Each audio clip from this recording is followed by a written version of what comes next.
Hey, what is up, chess lovers, and welcome back to Chessway.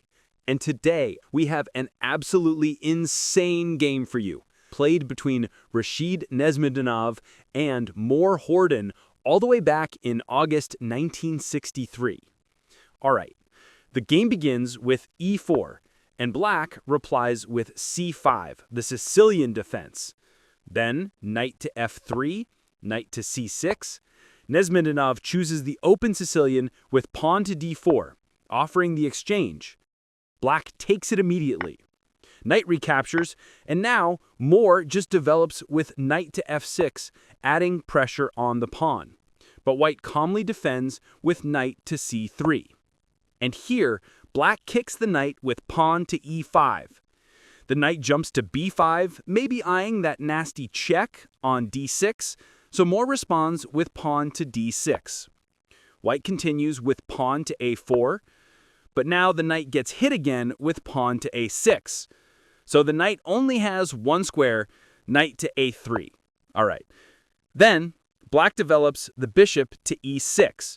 So far, things look pretty normal, maybe even a bit boring, until Nezhmetdinov suddenly invites a bishop trade with bishop to c4. Black instantly accepts, and of course, the knight takes back. Now this is where things get spicy. Tell me guys, do you think this knight is good if it takes the pawn on e4? Because it looks tempting, and Moore goes for it. Knight takes the pawn, boom. Seems normal, right? But watch how Nezhmetdinov reacts to this tactic. First, he just snaps off the knight with knight takes knight. Then, Black pushes pawn to d5, a double attack on the knight.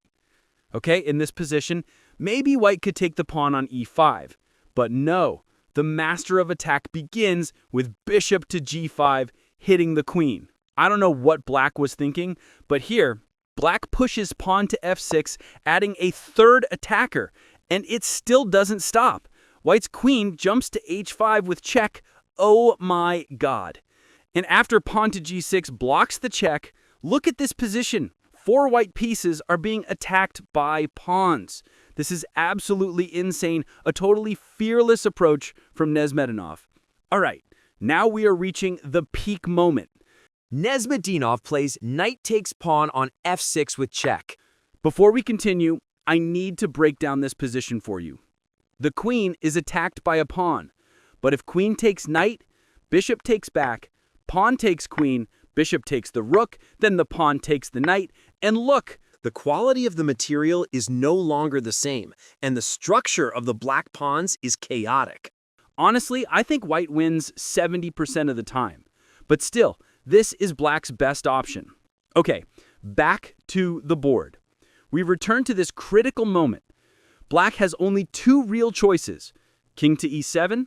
No way, because White just gives a scary knight check and it's over. So Black chooses the last option, king to f7. All right, these 2 pieces are now safe. White pulls the queen back to f3, and look at this. This is perfect attacking coordination. The queen has a discovered attack on the king. The bishop has a discovered attack on the queen. So if Black takes the knight with the pawn, White simply goes knight takes pawn on h7 with a killer check. Black has no choice but to activate the bishop to e7, and now White finally plays knight takes pawn on d5 with check. All 4 white pieces are now totally safe. That is what pure power looks like. King goes to g7. White immediately snaps off the bishop, hitting the queen. Knight recaptures. Queen to f6, forking check. King runs to h6, and Nezhmetdinov just takes the knight with his knight. Brutal. Absolutely brutal.